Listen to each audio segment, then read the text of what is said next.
And let's get started.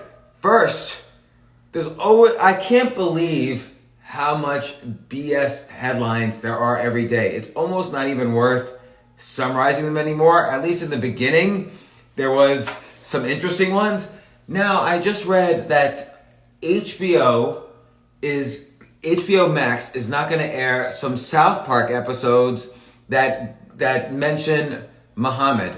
So South Park has been making fun of Jesus, Muhammad, Satan, Saddam Hussein for 25 years. Like, I remember before South Park came out, I actually watched they cobbled together a 5-minute episode to pitch Comedy Central that this should be a show. Now, Comedy Central was half owned by HBO, and at the time, I worked at HBO. So I actually watched their pitch for South Park, and the entire pitch was making fun of Jesus. Like, Jesus was fighting Satan at Christmas. There was I forget now the exact story, but South Park has forever been making fun of Muhammad. So what does HBO Max do?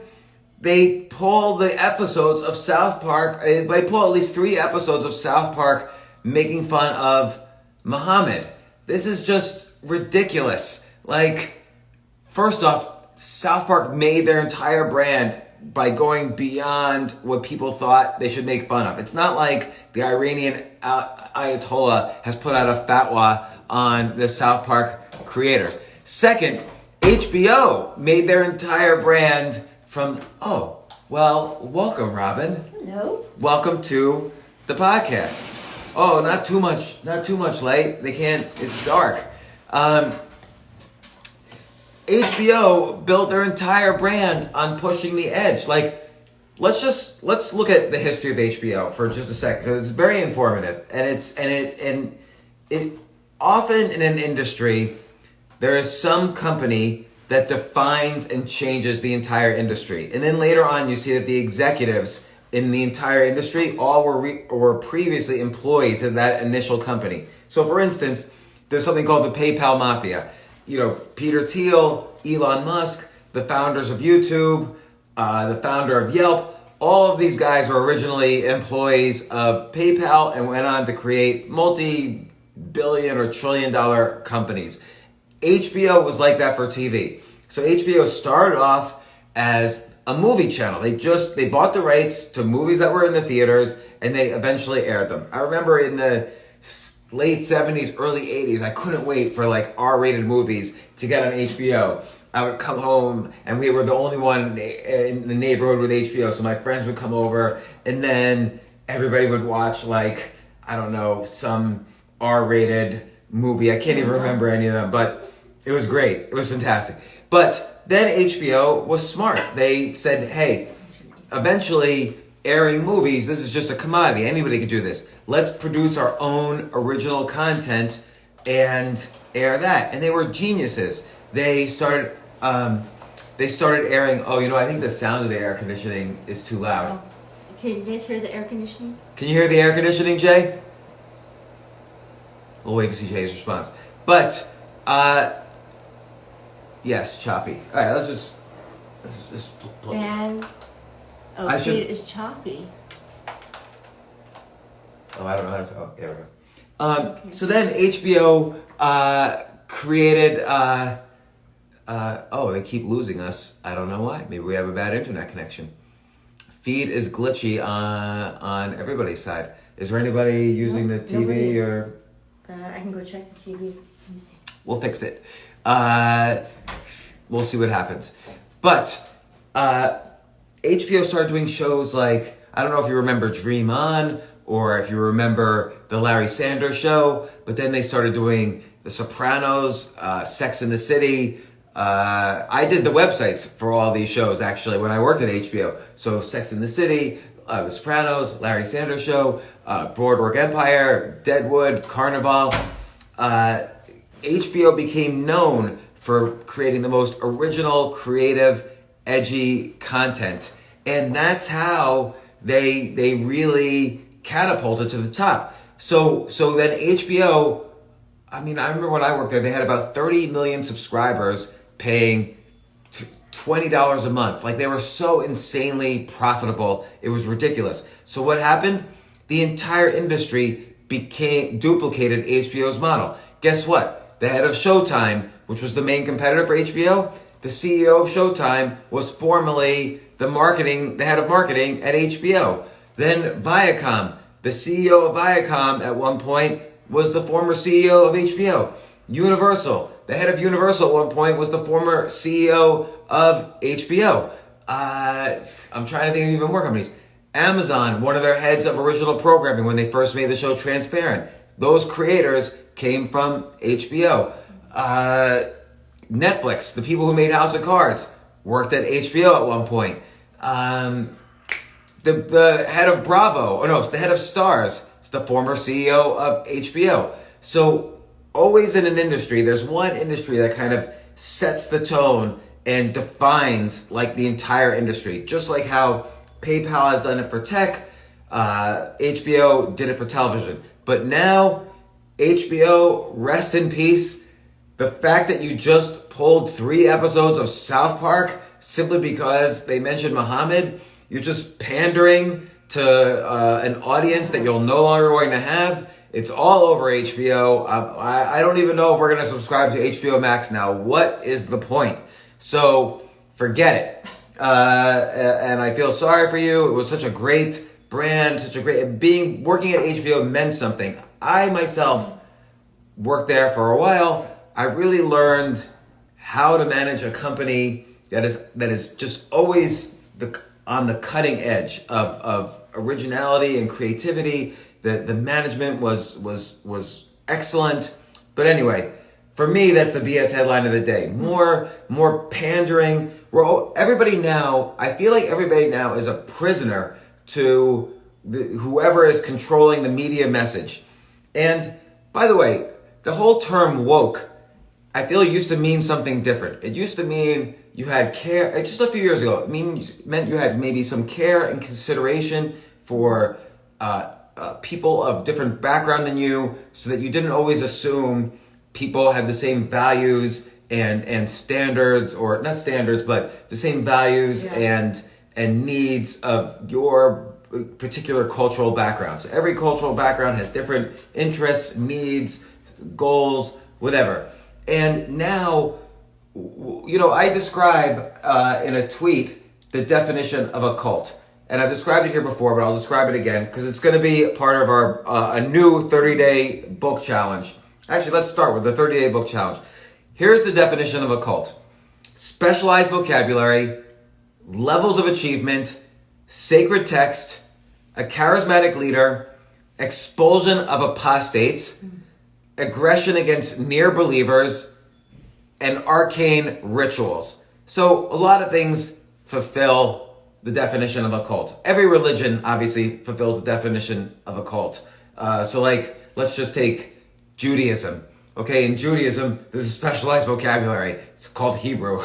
But there's things like bar mitzvah and Orthodox and I don't even know. I'm not even so Jewish, but I was just reading about, in New York City, there's something called, I was reading this yesterday, there's something called an Eruv. Do you know what that is? Mm-hmm. So it's a wire, Victoria probably knows this, there's a wire that surrounds New York City from Houston Street all the way up to 146th Street. Mm. And the wire goes across all the phone lines. And what it means is that on the Sabbath in Judaism, you can't take an object from one house to another. Okay. Because in the building of the Second Temple of Jerusalem, they whatever activity you would do during the building of this temple, on the day of rest, on the Sabbath, you cannot do. So that's why you can't, for whatever reason, I guess they didn't have electricity then, so I don't know, but you can't hit an elevator button, you can't flip on the light switch, you can't turn on the water, you can't turn on the oven, you can't bring a book from outside to inside. But if you have an Eruv, an ERUV, that surrounds the town, then you can, it's treated as one giant room, and you can actually move a book from one location to another. Yes. So I don't know. It's so special. It's like a loophole? It's a loophole, yes. There's lots of Judaism is like the religion of lawyers. There are tons of loopholes in Judaism. So there's a specialized vocabulary. There's levels of achievement. So, for instance, when you're bar mitzvah, you go from boy to a man, and then if you're I forget all the levels. If you're a rabbi, or if you're a Cohen, like people with the last name Cohen are considered Kohens, and they're allowed to become rabbis. I don't know. And then there's Reform, Conservative, Orthodox, Hasidic. There's kind of levels of how religious you are. Of course, there's a sacred text. There's the Torah and the Talmud. Is there charismatic leaders? Yes, in your community, there's like a rabbi, but also, there's different religious leaders that kind of rise above. I don't know. I won't go into the whole thing. But wokeism, which exists right now, and I talk about this on my podcast next week with Tucker Max, but I'll describe it here. Wokeism is this weird cult, and I'm not afraid to say it because I have liberal values and beliefs, and I'm just disgusted, though, by everybody trying to pander to whoever is the most woke voice, because you're afraid that everybody will expel you from the cool club if you're not woke. Right, yeah, the whole cancel code. But if you cancel everybody, then you've canceled nobody. There's nobody left to cancel. Of course, there's a specialized vocabulary. There's woke. I mean, I heard J.K. Rowling the other day was referred to as a TERF, a trans-exclusionary radical feminist. So there's all these weird words. There's levels of achievement. That's the whole basis of intersectionality in wokeism, that if your voice is more, if your group is more oppressed in some cultural way than other groups, then your voice rises up higher. We see that there's sacred texts all the time. Right now, there's, people keep cutting out. I don't know what to say. But when this appears on the podcast, it'll be perfect audio because it'll be the recording on my side.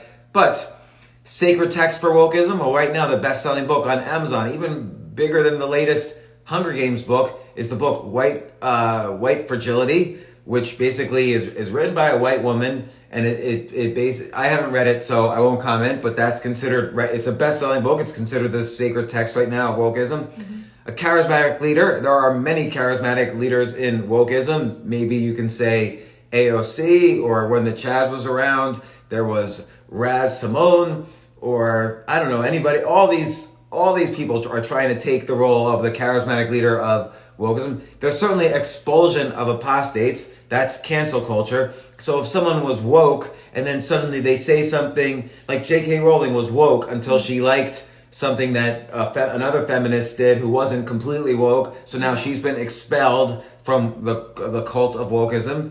There's aggression against near believers. So for instance, Joe Biden actually is a near believer, and the people who love Bernie Sanders often hate Joe Biden because although he is to the left, he is not as left as Bernie Sanders. By the way, I would check out Joe Biden's tax policies. You will see they are very much just as left as Bernie Sanders, but people don't believe it. And there's arcane rituals. So I don't know what an arcane ritual is, but you saw during these protests, which were very often peaceful protests, but every now and then you'd see these photos where, people were washing the feet of other people. Like, I don't know, all these weird things were going on. So, and by the way, Trump believers have also a specialized vocabulary, levels of achievement, blah, blah, blah. So you could find cults everywhere in society, and I think the greatest thing is to not be in a cult. And I feel like HBO Max, just to bring it all the way around, HBO Max has pandered to the cult of wokeism by doing this with South Park. You can't pander to the cults or else you become part of them. And it's not good. Then you need brainwashing to get off it. But here is the 30-day book challenge, the new 30-day book challenge. I want you to list 20 cults. So, and they could be from all over the place. They could be wokeism, they could be Trumpism, they could be whatever. People who believe in owning a house. People, find all the people in your life who are just, religious about one thing in particular, and they won't like you if you don't believe in exactly what they believe in. So, the 100% pro-gun group could be considered a cult. 100% pro-life or 100% pro-choice, whatever it is. For everybody, this is the great thing about a 30-day book challenge. I always try to structure these challenges so everybody has a different set of answers. So think of 10 cults that you've encountered in your life.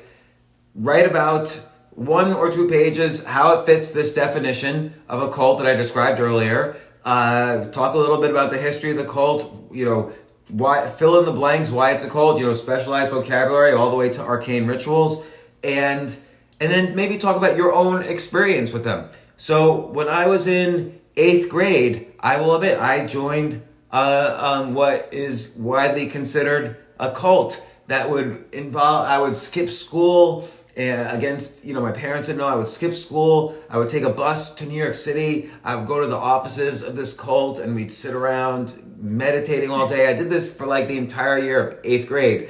And, if you have personal experiences with cults, then power to you and write about it. Again, a book doesn't have to be a 250-page book. Write a 20-page book, go to Fiverr for a cover, upload to Amazon, and you've just self-published a book. Call it,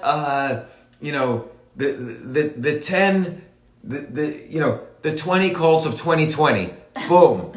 Or whatever you want to call it. Call it, 10 cults that shaped U.S. history. Or the 10 cults of television. So, for instance, a belief that Seinfeld is the best TV show ever. That is certainly a cult. So the cults don't have to be big fancy cults.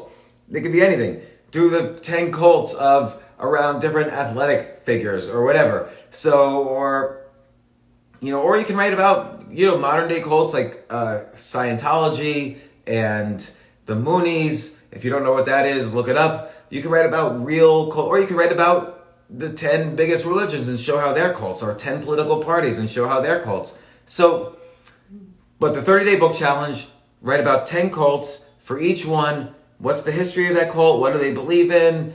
Blah, blah, blah. What's the legal history? And then how they fit the definition of a cult.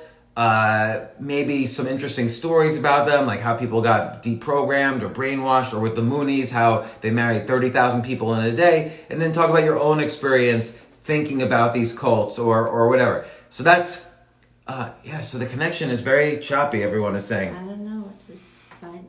I don't know, but we will put this on Instagram, the Instagram feed afterwards, and I will also release this as a podcast, so you'll have perfect audio then. I don't know what to say. We have a choppy... I'm going to do speedtest.net and just see why it's so choppy. Robin, being very protective of me, moves my cup of coffee because she knows that I will probably spill it. So, download speeds are very good. A little lower than usual, though. And then we'll see upload speeds in a second. Download speeds are about 300 megasecond. Anyway, that's the 30-day book challenge of the month. And I do think you should finish this. Oh, our upload speed is very good. It's about 40 megs a second. That should be good enough. I do think you should be able to accomplish this cult, this 30-day book challenge in the next 30 days. It only has to be a 20-page book. By the way, I'm going to summarize some of the other 30-day book challenges. Pick one, do a book in the next 30 days. Here's what will happen if you do a book in the next 30 days. I will feature, so what day is it today? July 7th? I will feature your book somewhere on a blog post, on a LinkedIn newsletter, on my main newsletter, or even in this podcast. I will feature all the books people do in a 30-day book challenge. So some other 30-day book challenges that I've talked about before. I've talked about how there are, first off, again, remember, the definition of a book, now that you can self-publish, is not the definition that a publisher will tell you. A mainstream publisher like Penguin or Simon & Schuster, they will say a book has to be 60,000 words, give or take, 250 pages, give or take, and has to go into bookstores. That is not the definition of a book. If you remember, I've talked about Kamal Ravikant's book, Love Yourself Like Your Life Depends on It. That book was just 8,000 words and 20 pages, and it was a bestseller book. Like, that book made more money for him than just about any book made for any author. It sold millions of copies. So a book could easily be 20 or 30 pages, and I'm going to give you three more 30-day book challenges that I've given you before, but I'll summarize them really quickly.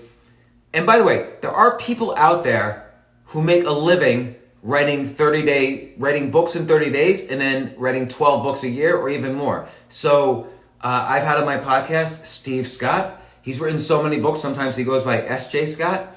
There's another guy out there, Patrick King. If you go to Patrick King's page, and I don't know this guy, he's got like hundreds of books he's written, and they're all like The Art of the Conversation, The Art of the Small Talk, Conversational Tips and Tricks, How to Be Charismatic at a Cocktail Party. I don't know, I'm making up these titles, but they're all like kind of the same, and he writes book after book after book. And if you just make $500 a month per book, if you've written 12 books, you're making $6,000 a month. You can make a really good living writing these 30-day books, and they're not that hard. The outline I just gave you for the 30-day book challenge about cults, the 20 cults of 2020, you can do it. That's just writing a couple hundred words a day, 2 or 3 paragraphs a day. Trust me, you can do it. So here's another one. Pick a category like entrepreneurship or persuasion or habits. And I may mention those categories because they're popular categories on Amazon. So let's say I put entrepreneurship or happiness. Let's say I Google happiness and go to SSRN, SamRichardNancy.com, SSRN.com. That's a database of 1 million academic research papers. Search for happiness at SSRN. All these academic papers will show up. They're completely boring. Nobody wants to read any of these academic papers on happiness. So what you do, pick 10 of the papers that you think are interesting, summarize them for the layman, and say, this academic study, you can even say, like, I'll do it right now. By the way, I have not searched for SSRN at, I have not searched for happiness at SSRN.com, so I don't, for all I know, there's nothing there. I keep saying, that's a bad practice. After all these years of podcasting, I should stop saying, okay, so I just searched for happiness at SSRN.com. Boom, the first paper. Feeling good about giving. The benefits of self-interested charitable behavior. Okay, where is this a BS paper? No. Harvard Business School. Published at Harvard Business School, August 2009. Okay, chapter, the 10 most important habits the 10 scientifically proven ways to boost your happiness. That's the 30-day book that we're going to call it. First one, give.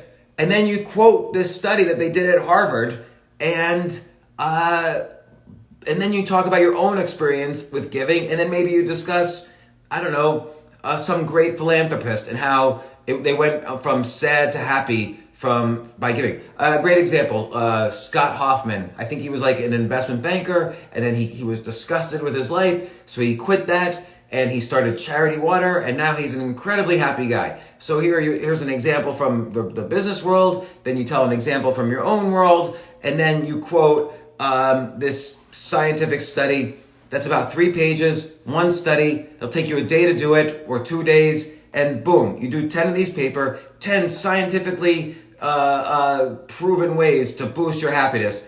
The book can be done in 30 days. Here's the financial psychology of worry. Here's subjective well-being. Here's therapeutic forgetting. Here's using real-world examples to enhance. No, that's boring. How does marriage affect physical and psychological health? Does employee happiness have an impact? Here's a good one. I'm curious about this one. Written in 2010, it's in the Journal of Consumer Psychology. If money doesn't make you happy, consider time. Boom. You can now do a 30-day book about happiness. Now, what if I type in persuasion? Let's go back to the beginning. I'm going to put in persuasion. Let's say you want to write 10 scientifically proven ways to persuade people better. Let's see. This one looks a little harder.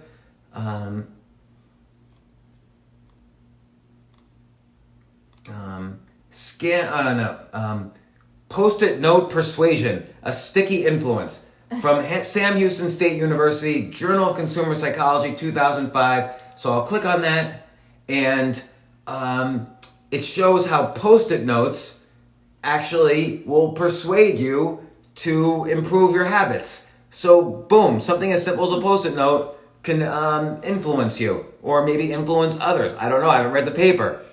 Again, these papers are boring on purpose, so that's why there's a huge value to society. You could write the 10 scientifically proven ways to increase your persuasion and summarize in layman's terms 10 of these papers from ssrn.com. Talk about examples, talk about the exact specifics of the scientific study they did without being boring, because they're boring, you won't be. And then talk about an example from history. Maybe Napoleon did something like this that was persuasive. And then talk about an example from your own life. Boom. Do it 10 times, you have a 30-day book. So that's 30-day book challenge number 2. First one was give us 20 cults. This one is 10 scientifically proven ways to do X. Let's find another one. Look, I'm saying all the time. All right. This one's a great one. Here's what we know about books. It's very hard to say what's going to be a bestseller and what isn't, except we know one thing. We know that the best-selling books in the past 5,000 years were all religious books. The Bible, the Tao Te Ching, the Bhagavad Gita, the Quran, the Buddha's Four Noble Truths or Eightfold Path. Every religion has texts that have been focus grouped by history and have withstood the test of time. Does the Jehovah's Witness have a sacred text? Well, they have books that they've made. I don't know if it's secret, but No, sacred. or sacred. Yeah. Not really, just the Bible. Like, what's the history? Has someone ever written like a history of the Jehovah's Witnesses? Probably, but I think this man from New York in Brooklyn created it back in Really? the 1800s. Yeah. I did not know He that. started it by selling like magical seeds, wheat or something like that. He was like a persuasion expert. Yes. Interesting. So look, there's the Analects of Confucius. There's the Four Noble Truths of Buddhism. There's the Yoga Sutras. One time I did an experiment. The Yoga Sutras has a line. It's a 195 line poem about yoga, and there's one line in there which talks about the 9 ways to prevent enlightenment. There were 9 things that will keep you from enlightenment. And and it was word for word what the 9 things were, like inertia, laziness, whatever. And so I wrote an article because I knew that text had been popular for 2,500 years. I wrote an article for TechCrunch, the entrepreneur blog. I wrote an article, 9 things that will make you a failure. And I just used word for word, without giving the Yoga Sutras credit, by the way. I use word for word the exact 9 things that will prevent you from enlightenment. I use those that will prevent you from being a successful entrepreneur. That was my most successful, by page views, my most successful article ever on TechCrunch, because I knew that the world and history had focus grouped that one line, those words. So I knew that structure would work. So take your favorite religious text, or even some obscure religious text that has survived the past 3,000 years, and then pick your favorite topic, and you can combine them. It's idea sex. That's why you have books like Zen and the Art of Archery, Zen in the Art of Motorcycle Maintenance, the Tao of Pooh, there's so many. What's the let me see. There's some examples. Yeah, there's the Art of War in branding and the Art of War in entrepreneurship. There's Zen and the Art of Writing by Ray Bradbury. There's the Tao of Health, Sex, and Longevity. There's the Art of War for Women. And then Stephen Pressfield, my good friend, was writing about writing, so he wrote The War of Art. So take your favorite 3,000-year-old book, take concepts from it, and combine it with your favorite topic. Like, one great example, another one is the inner game of tennis. But let's say, I don't know, entrepreneurship is your favorite topic. Take quotes from, if you want, from the Tao Te Ching. So Lao Tzu said this. Now apply it to entrepreneurship. Talk about an experience from your own life. Talk about an experience from another entrepreneur like Richard Branson, Elon Musk, Sarah Blakely, Tyra Banks, and then just take 20 of these, and now you have the Tao of entrepreneurship, and it's a 20 or 30 page book, and you've written it in 30 days. You have the Tao of entrepreneurship. Then do the Tao of persuasion. Then they do the Tao of bowling, the Tao of chess, the inner game of parenting, the Four Noble Truths of marriage, okay. So here's an example. The Art of War, which was written by Sun Tzu, I don't know, thousands of years ago. He has a chapter where you analyze don't go into war unless you analyze your opponent's weak points and strong points. That's all it says. So then you could take an example. You could have the war of entrepreneurship. You take an example from Richard Branson's life. Oh, he started an airline when he was 27 years old. How did he do it? Well, he used the art of war. He called up Boeing and said, can I borrow a plane? Boeing said, of course you can't. You're a 27-year-old hippie. We're not giving you a plane. Are you insane? And Richard Branson, because he used the art of war, he studied their weak points. He said, listen, Boeing, you have there's a monopoly in England. British Airways is the monopoly. So you don't have any pricing pressure when you're selling a plane to British Airways. If you lend me a plane for a year, maybe you'll increase pricing pressure, and boom. So they said, oh, he's right. Let's lend him a plane. So now that's the art of war in entrepreneurship. You have a book. So again, take a religious text, take your favorite quotes from it, apply it to modern day situations, tell modern day stories, tell your own stories if you have them, and boom, another 30-day book. You should be able to finish that. You only have to take 10 examples, and you have the Tao of entrepreneurship, or the Zen and the art of parenting. The inner game of I don't know, marriage, whatever. I don't know if Zen goes into the same, sentence as parenting. No, Zen very much does, actually. I'll tell you why. Because I remember thinking this when my kids were very little. You have to be extremely Zen when you're with, and you know this, you have to be extremely Zen when you're with a 3-year-old, because Zen just means there's all these things happening around that you have to just notice them but ignore, and focus very much on bring your focus back to the center of attention, which is your child. Times 3. So Zen and the Art of Parenting. Chapter 1 we just did. Head start.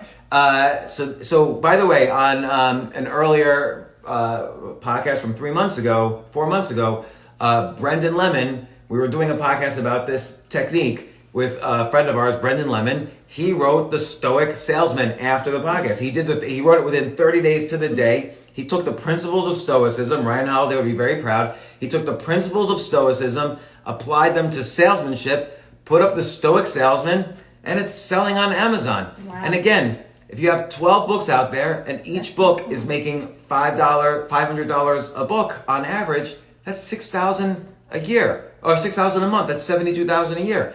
The next year, you're making $144,000 a year, and so on. So Steve Scott, when he was on my podcast, and he's written like 100 or so books using these techniques, Steve Scott was making $60,000 a month from writing these tiny little books.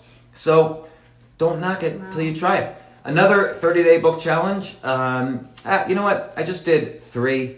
That's enough. That's enough right now. Cults, using SSRN to take academic research, and the religious version. I have one more. We can talk about it another day. I want to answer some questions. Is it okay? Answer some questions? Sorry, once again, I think I talk too fast on these, and I don't let you talk. That's okay. I mean, what would you you've do? got a lot of information, so just keep people want their questions answered, I think. All right. Let's see. Well, here's one.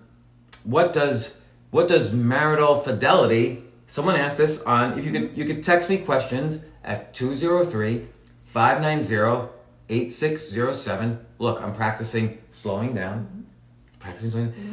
Somebody asked, what does marital fidelity mean in today's world? And it's an interesting question. I'll tell you why for a couple of reasons. and you could tell me why. I think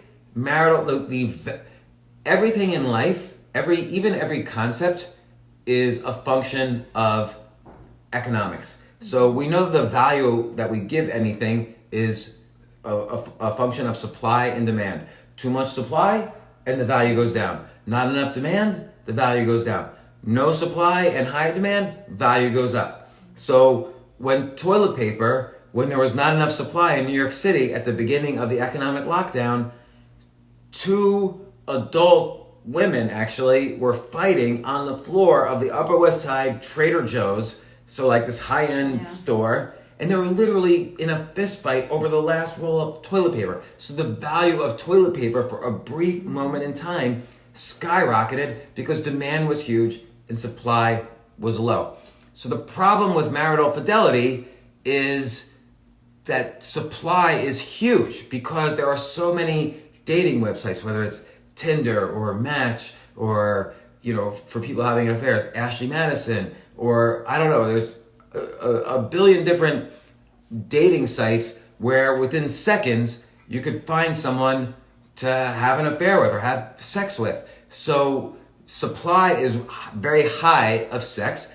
Demand always remains the same for the past 70,000 years. If anything, demand maybe has fluctuated a little bit, but demand is basically the same, but supply has gone way up. So that means the value people place on marital fidelity has gone way down. And I think that is interesting. And so you have to sort of find your own reasons that are important. Going beyond the value of, for me, 3 seconds of happiness to actually place more value on marital fidelity is an important thing. Like, marital fidelity allows you to be happier with the person you're committed to. If you're always dividing your attention if I was dividing my attention between Robin and oh my gosh, I got to meet these 4 other people, then I think I wouldn't have as happy a home life. You also have to value your home life. And I wouldn't have as happy a home life. I wouldn't have as good relationship with Robin, who's such an incredible support and balance in my life. Probably fidelity with Robin wouldn't be as exciting because I would think I have all these other alternatives, but that's just a myth because ultimately the marriage with Robin and I would disappear. And I don't know. What do you think? You have to go deeper, and know what the emotional security that you have. Oh, it's making me want to take my clothes off.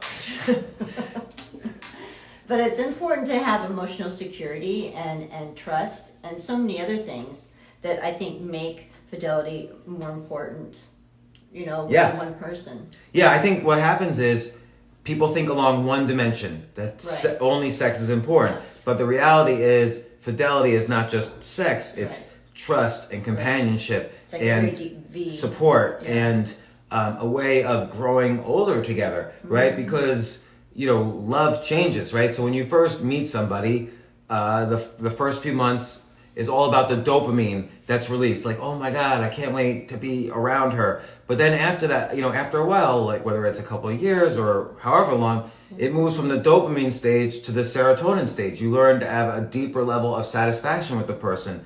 And I think, again, it's a market. If I think the supply of affection and companionship is high, I won't value our relationship as much, and I won't. Maybe I'll even demand it, but supply so high, I won't value it, and it will fall apart. But value of it will go down. And you think this is such an important relationship because we were quarantined together, we're raising kids together, we're doing all these things together. Plus, we're best friends in so many ways. So lots of growth. Yeah. So fidelity is an important part of keeping the value of that. Also. Another thing about fidelity is that, and people forget this when they just focus on supply and demand, fidelity increases your oxytocin levels with the other person. So when we were 70,000 years ago, we were all in, not we, but primates, our ancestors were in tribes of 30. And oxytocin is the bonding neurochemical. It makes you feel like you're loved and part of the tribe. And if you feel like you're losing the bonding with the tribe, you're in more danger of being eaten by lions. And so that's why your body rewards the increase of oxytocin by making you happier. And oxytocin increases when you have sex and when you're in love and so on. Right. And the oxytocin is sort of, is that what people are wanting when they want to be part of a group or, part of the woke, Yeah, it could be that, or it could be dopamine, or it could be serotonin. It's hard to say. Accepted. They want to be accepted and included into the tribe. It's a good question. So in tribal neural, I don't know what should be called. There should be like neural economics or something, or neural behavioral science. But in purpose of the tribe, you feel dopamine when you're rising, when you have the potential to rise in status in the tribe. So if I see an apple and I know I'm going to bring this apple back and the tribe will like me more, dopamine shoots up, so I have enough energy to climb up and get the apple. Okay, and then when I bring the apple back to the tribe and they all love me and I'm accepted and I feel, oh, this is really nice right now, that's serotonin. And then again, when I mate with someone in the tribe and I want to help raise the child, that's oxytocin, because I'm bonding with a person in the tribe, so it'll convince me to raise that, help raise that person's child. And it's interesting to note oxytocin is also a painkiller. So when you're giving birth, I don't know, when you were having a kid, sometimes they give women something called Pitocin to reduce the pain of childbirth, and that's actually artificial oxytocin. So oxytocin is automatically released in the body in women when they give birth. So it's an automatic painkiller to make childbirth more satisfying instead of just painful. Well, the Pitocin is what actually makes you go into labor. Right. So again, everything is used to reduce the pain. The epidural is what makes the pain go away. That's because it's a huge sedative. Yes. But that's why, like, maybe people are on Twitter and they get more people that like them and they have a bigger following. Maybe that's giving them these feelings. Yeah, and I think they again, used to get back a long time ago, just being in a like when you get likes on Twitter, that's more of a dopamine thing. Like, oh, I'm getting more likes, so maybe one day I'll be as popular as Kim Kardashian. Yeah. So I'll be accepted in the big Twitter tribe like Kim Kardashian. So that's a dopamine thing. But it's an interesting thing. Studies show that men only get an oxytocin release in terms of fidelity. Men only get an oxytocin release when they have sex with somebody that they love, and women get an oxytocin. Men. Oh yeah, I'm getting it totally wrong. I think men get an oxytocin release only when they're in love and have sex. Women get an oxytocin release no matter what when they have sex, because there's a greater commitment for the women. A woman could be 9 months pregnant, for the next 9 months after she has sex. A man might not be. So a woman wants to bond right from the act of having sex, because she might be committed for the next 9 months. So she's got to get that oxytocin release. Right. So, interesting. But anyway, next question. That was about marital fidelity. What are the techniques you have found to be more efficient that have allowed you to be more productive? It's a very interesting question. Let me repeat it, because he asked another question afterwards. What are the techniques you have found to be more efficient that have allowed you to be more productive? Can I answer that? Yes. You married me. I married you because you take care of everything except let me and allow me to just sit at this computer all day just talking out loud until you put the camera up, and then I'm talking to a group of people. So that's very true. Another thing is, I could say this before, I don't say this now, but in general, reading the news used to take me 2 or 3 hours a day. Eliminating news from my life allowed me to read more of books. Books are much more valuable than news. Believe me, I know all the reporters, they're idiots, and I'd much rather read a great book than read news. So reading news is horrible for productivity. So stopping that was great. Having meetings. Meetings are almost always a waste of time. So I used to travel for meetings. A huge waste of time. So just avoiding meetings and news, and I never hit home on Twitter or Facebook. I never hit the home button.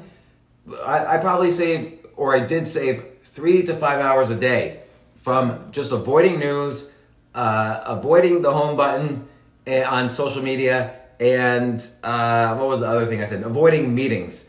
So, and not talking on the phone. I don't really talk on the phone a lot. And consequently, I don't return calls. But that gives me an extra 3 or 4 hours a day of productivity. What would you say increases your productivity? You're very productive. Just, I guess, being organized, more organized in the morning. Do you make to-do lists? And I have my list. I need a list. I never do a to-do list. And I mean, sometimes I don't, do all of it, and it just carries over. But I try to get all the stuff done that I don't like to do first, and then I feel like I'm doing something, and then I do the other stuff that I like to do. I can say you're very productive, and I don't know, I have no choice. Another thing also is, don't be afraid to delegate. Like, if you can... If I had somebody to delegate it to, I would. Well, for instance... No, but I like to delegate. At different times, we've had like 5 kids in our house. Even during the lockdown, we've had up to 3 or 4 kids in the house. And so what we did was, rather than just ordering delivery from grocery stores or ordering from Seamless where the food's too rich or whatever, we got someone to cheaply make healthy meals, and every kid had a different diet. There was vegetarian, pescatarian, allitarian. I don't eat cheese. You don't eat fish. We had someone who cooked, and that was a good delegation to... And then I delegate it to the kids a lot of things. Have them do some shopping, have them cook sometimes. It's great to have kids, because after the age of 3, replace the word kid with slave. Like, your kids become your slaves if you parent correctly, like Robin does. I don't as much. Your kids will just follow your commands. They have to, or else she beats them violently. And I mean, no, I'm just kidding. No, but that's a way for them to learn, how to do certain things. So yes, we're doing adulting in our house. We're doing adulting. Yes, you need to learn this. You have to go to CVS and pick up a nail clipper. That is your task for the day. Well, they're all getting their driver's license. They're right, and they're resisting. Kids don't want to drive anymore. Like, they're resisting that. They better learn to drive, because I don't drive. I need someone to drive me around. I was going to talk about business ideas. Any questions just randomly out there? Oh, someone's asking, hey, for Rice over here, who's single? Let's make this, oh, which reminds me, I'm going to give you my idea list of the day. And this is a list of bad ideas. Don't forget the importance of writing 10 ideas a day down is to exercise your idea muscle, not to have great ideas. If you had great ideas 365 days a year, what would you do? You can't make 3,650 good ideas. That's impossible. The whole point of writing 10 ideas a day down is to exercise the idea muscle. So I'll come up with just the stupidest ideas sometimes. Sometimes I'll deliberately come up. But I read the other day that people were doing more video dating. Like, they were meeting on Tinder, but because of the lockdowns, they would meet their potential boyfriend, girlfriend on Zoom. And this is great, because the worst thing about dating is that you usually know in the first 5 seconds whether someone is appropriate for you or not. But sometimes you're just stuck for like a whole meal. And that is the worst. Like, when you were dating and you realize you sat down and the person said one word and you realize, oh my God, this is the worst. And then you're stuck for the next 3 hours. Did that ever happen to you? Very rarely. I didn't date so much, so yeah, but... Good.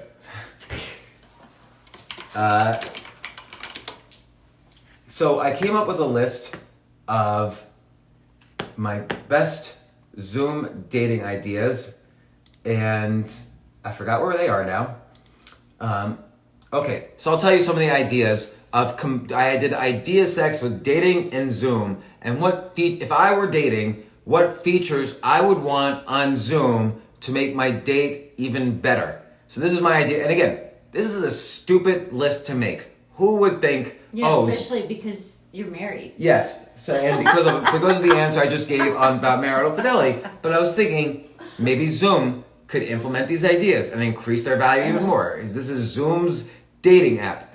So the first feature I wrote I call this the Cyrano feature. So if I'm going on a date, or if Robin's going on a date, she could invite all her friends secretly to go on the Zoom video conference, but without any audio or any video, and they could privately text her what they think of the guy or what they think of, what questions Robin should ask, or they could analyze, oh, this guy seems good. So they could start doing Google searches on the guy or things he says. They could fact check during the date.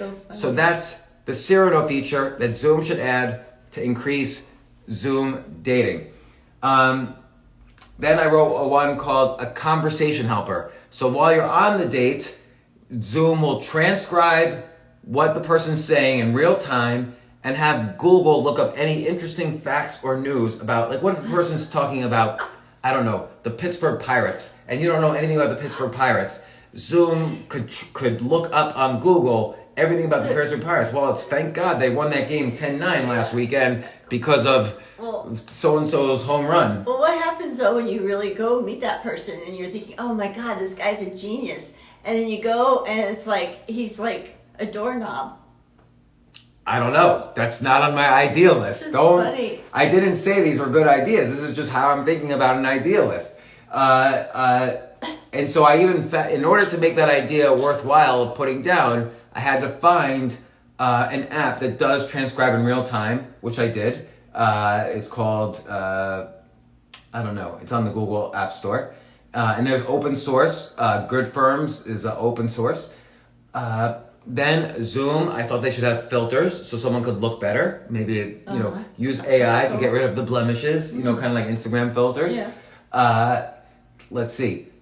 Oh, you could have, there's a facial recognition